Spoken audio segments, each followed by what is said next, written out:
All right. Well, You were following the election just like I was. Oh, yeah. And we saw two candidates pull an unexpected move in Yeah. District 4 and District 2. Right. Go ahead. I'll let you pick it up there. Okay. Well, I'll just tell it as best that I understand it. That, yeah, we had our regular cycle of elections. And in District 2, we had 3 candidates. And it was Jared Wilson, who was kind of the hand-picked candidate that was aligned with the establishment, the Voss contingency.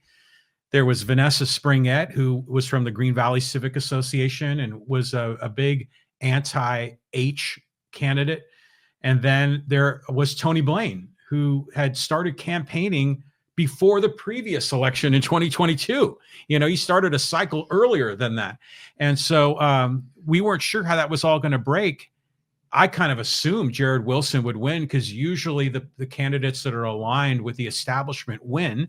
And the money. And the money. You're right. Yeah. And he's backed by the San Diego, what is it, the Sheriff's Association or the Police Association? Yeah. A PAC. And he's been influential on the Budget Review Committee. And I kind of thought he was a cinch.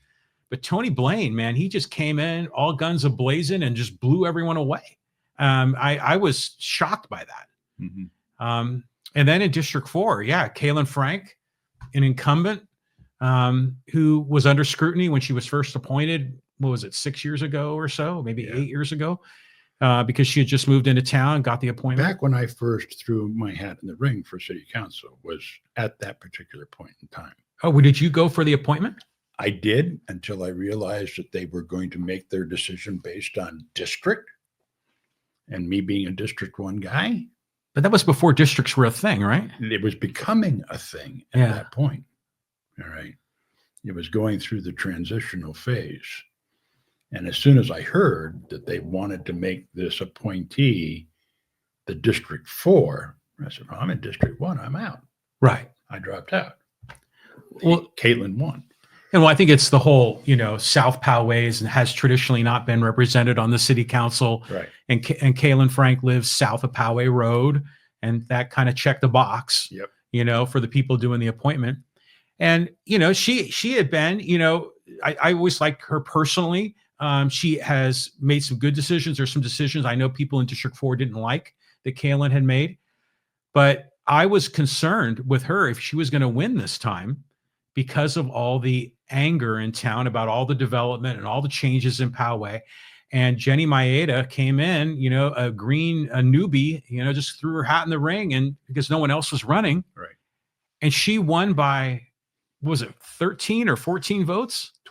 12 out of like thousands, right? Wasn't there maybe 4,000 ballots cast? That's when I started to get into panic mode. As soon as she had a lead of 13 votes, I said, oh, no, it can't end with 13. That's an unlucky number. Well, yeah. Yeah. So when it went to 12, I said, that's it. Okay. A dozen, cheaper by the dozen. Good. Yeah. And so, I think that was another shocker that Jenny Maeda won. So there's change happening in Poway. I mean, we've seen the change on the streets with all the development, the construction going on seemingly everywhere. And now changes in the city council where the candidates that are typically most aligned with the establishment are losing.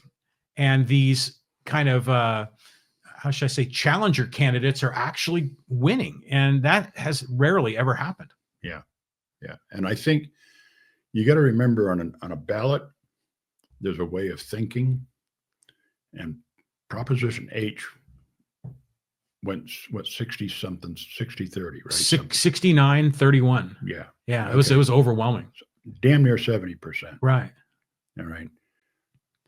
I wonder if there's a mental connection when people are voting to go that way.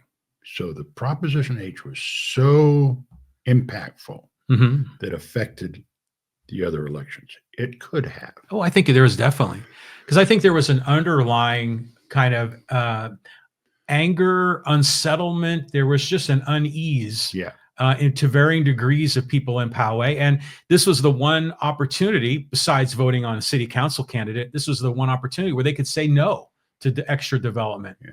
And they could change a plan that was being proposed. Yeah, I sense that. And the more that we got closer to election day, the more I realized that H was likely not going to pass. There was no way. And then I wondered, to your point, would it affect the other races? And it did. I think it had an impact. Because Tony Blain was also against H, right? One of the, yeah,